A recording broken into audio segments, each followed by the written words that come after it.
Well, here are three surface gauges that I have. Um, I bought these two. Pull that one out of the way. I bought these two back some time ago. I There's no real markings on it.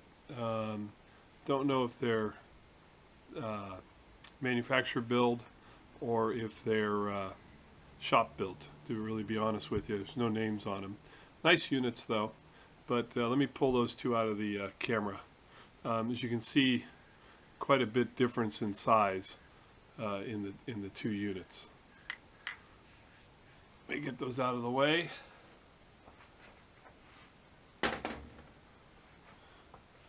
This guy here was one of my first metalworking projects that I did back a couple of years ago when I started playing around with this as a hobby.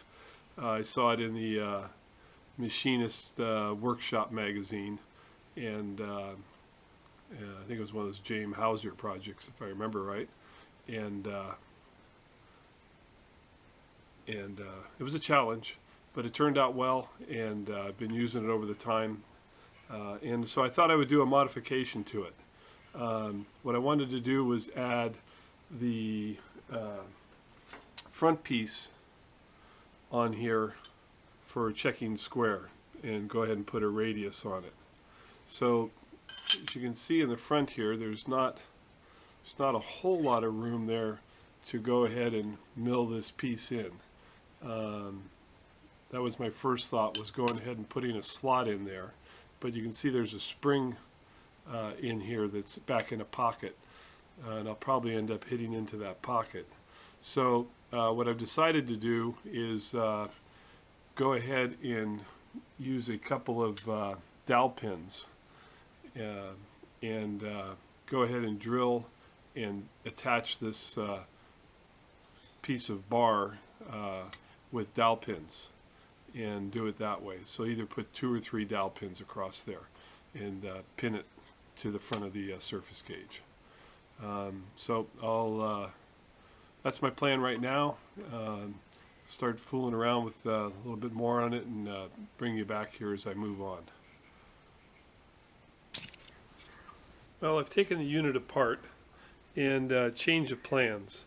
As you can see, there's the 2 springs that I was talking about, the pin that holds that in, and I think you can see in there is the 2 spring pockets that I was concerned about.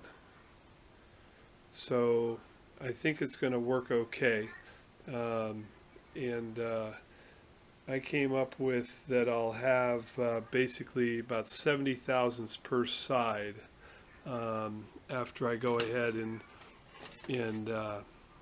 cut the slot to mount this plate in. The plate's 0.157. So I'll do a little bit of more layout here and bring you back, and I'll show you. I got to play with my new toy here too. I'll show you that setup. All right, be right back. Well, as I said, I got to play with my new toy. So what I did basically is changed out the tip on the indicator, and then I've already done it. I'm not going to go back through it, but went ahead and dropped down onto the flat that's inside the channel there, and then dropped that point into the actual drilled hole there, and that gave me my measurements. So I got to play with my new toy there. That was fun. So what I ended up with is that the difference from the surface here to the bottom of the drill point was 129 thousandths, and then on a 1/4 inch drill, the angled portion of that drill point is 75 thousandths. So I can negate that 75 thousandths. I don't care if I get into that, because there's a flat there that the spring will sit on. So it gives me only 54 thousandths, and I have a total of 357 thousandths from the bottom of the plate to the top here. Gives me 300 thousandths basically. Take that and divide it by 2, and I end up with 70 thousandths per side roughly. So go ahead and mark it out and get it set up in the mill. Okay, just going to do a quick layout on the part here. So take the Super Sharpie, blew it up real quick, and the height gauge is set, so it's zeroed on the table or on the granite block. So coming up 70 thousandths would be my bottom.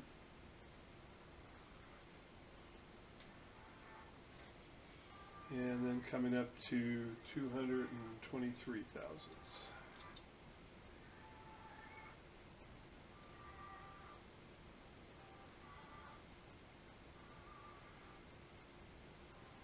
Two 227 thousandths. Can't read my own writing. There it is.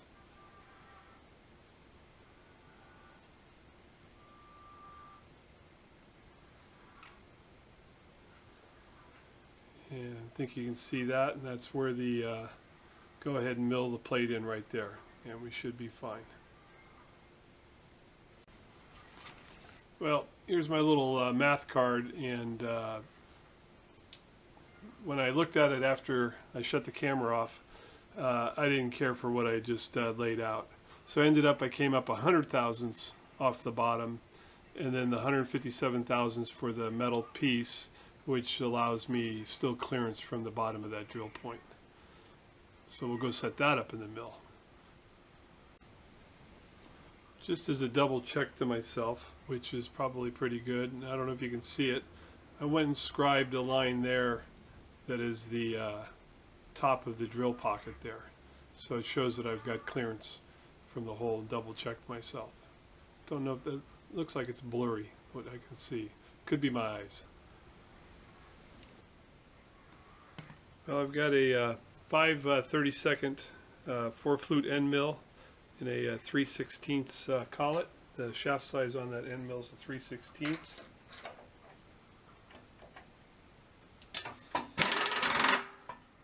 And get some power on. I've got the DRO set, so I know my center line of cut should be 178 thousandths.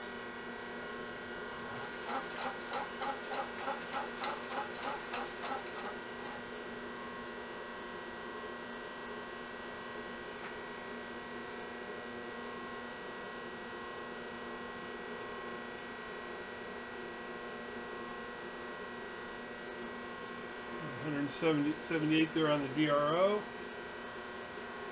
and that looks good.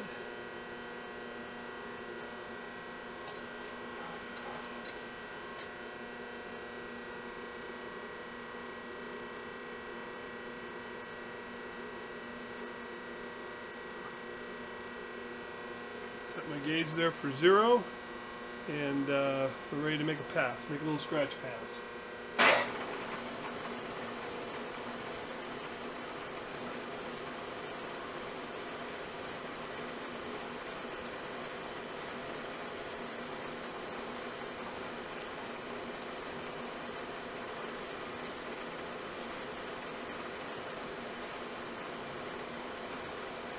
And I like it.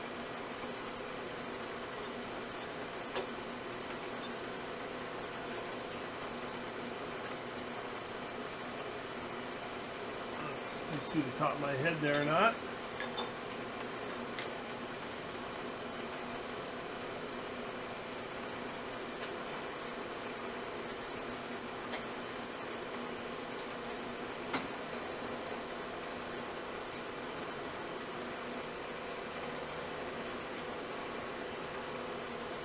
I guess I'm going to have to decide how deep I actually want to make it. I haven't thought about that yet.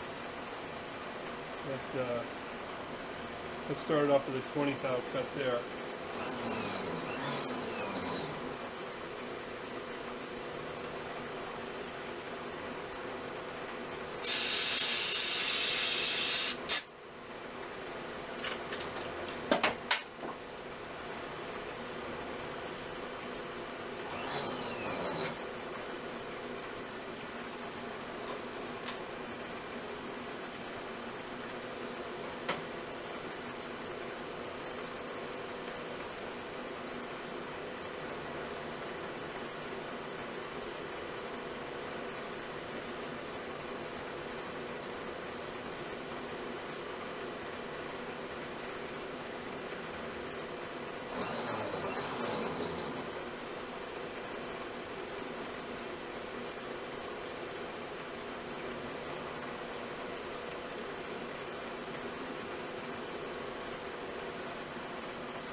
Okay, we're just going to be making some passes back and forth, so I'll bring you back when I get down through there. Well, I milled it in about 200 thousandths, and fits good. And now I'll go ahead and cut it off, and then go ahead and bandsaw, and then finish sand the radius in it. Something I learned, as you know, I mentioned the other day I built my replica of the Ox Tool mill wrench. Well, one thing I learned when you're going to unloosen, I don't know if you can see my hand. Now I see why Tom always takes it off and gives it a bump. I had it down here like that when I tightened it, and then when I went and tried to yank on it, as you can see, got my knuckles good. So learned a lesson there. Got to do it from up here when you're going to use it. Other than that, I'm liking the wrench though. Okay, be back with you. Well, here's the part. I've put it in place, and got a nice radius on it, and it was fitting in there really pretty tight. And just to assure that I had no issues, I went and just staked it here on the flats here. So going to put it back together, and then we'll give it a try. And you can see down in there, I just came through on the flat. I don't know if you can see that or not, but I'm happy with the install. Well, here's the finished product. Real happy with how it turned out. Just got done calibrating it on this Starrett angle block, granite angle block, and you probably can't read the gauge, but it's repeating well, and it's hitting just on the zero there. And really happy with the build, and glad I did it. Fairly simple and long overdue. Hope you guys enjoyed watching the video. Thanks.